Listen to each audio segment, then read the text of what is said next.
بسم اللہ الرحمن الرحیم۔ السلام علیکم، میں ہوں سردار عاقب جوید اور آپ میرا یوٹیوب چینل دیکھ رہے ہیں۔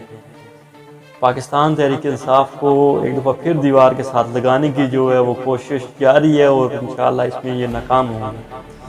انہوں نے پہلے جو ہے الیکشن کمیشن کے ساتھ مل کے جو ایک فارن فنڈنگ کیس نکالا اور کہا کہ جی عمران خان کو نائل کیا جائے فارن فنڈنگ کیس میں۔ پھر کیا ہوا کہ اس کیس میں کچھ تھا ہی نہیں، کیونکہ فارن فنڈنگ جن لوگوں نے کی یہ ممنوع فنڈنگ کی، جو پاکستانی بیرون ملک میں رہتے ہیں، انہوں نے اس پارٹی میں فنڈ دیا اور پھر ان لوگوں نے ان پاکستانیز کو جو ہے کسی کو بھارتی اور کسی کو اسرائیلی اور کسی کو پتہ نہیں کیا سے کیا بنا دیا اور کہا کہ یہ جو ہے یہ پاکستان کے خلاف سازش ہوئی ہے۔ اس پہ ان کو ناکامی ہوئی ہے، ان کو جو ہے وہ شکست ہوئی ہے۔ اس کے بعد انہوں نے پھر ایک پلان بنایا، ایک سوشل میڈیا ٹیم تشکیل دی اور ان کا مقصد یہی تھا کہ پاکستان کی جو آرم فورسز ہیں ان کو اور پاکستان تحریک انصاف کے جو پارٹی ہے اس کو آپس میں لڑوایا جائے اور اس کے بعد جو ہے عمران خان کو جو ہے نائل قرار دیا جائے۔ یہ ساری باتیں کرنے کا مقصد یہ ہے کہ عمران خان کی مقبولیت اس ٹائم جو پاکستان میں وہ تقریباً 80% ہے اور ہر پاکستانی اس ٹائم جو ہے وہ سمجھ گیا ہے کہ یہ جو ٹولہ جو پی ڈی ایم والا ٹولہ ہے یہ اپنا چورن بیچنے کے لیے آیا ہے، کیونکہ انہوں نے اپنا چورن بیچنا ہے۔ ابھی مسئلہ یہ ہے کہ ان کا چورن بک نہیں رہا ہے۔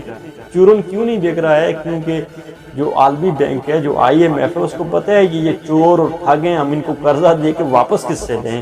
عمران خان نے تو پھر قرض جو انہوں نے لیے تھے قرض پھر اس نے واپس کیے ہیں۔ ان لوگوں نے تو صرف اور صرف قرضہ لینا ہے، اس ملک کو انہوں نے صرف اور صرف گروی رکھنا ہے اور قرضہ لینا ہے۔ اور پھر اس کے بعد کیسے سابقہ وزیر اعظم میاں محمد نواز شریف صاحب لندن میں بیٹھ کے شیر بنے ہوئے ہیں، کیسے ان کے دوسرے وزیر خزانہ صاحب جو لندن میں بیٹھ کے شیر بنے ہوئے ہیں، انہوں نے شیر بننا ہے جی۔ اور پھر اس کا نقصان یہ ہوگا کہ پاکستانی جو عام پاکستانی ہے، جو عام آدمی ہے، اس نے اس قرضے کے بوجھ تلے دبنا ہے۔ تو عمران خان چاہتا ہے کہ ملک میں نئے الیکشن کروائے جائیں۔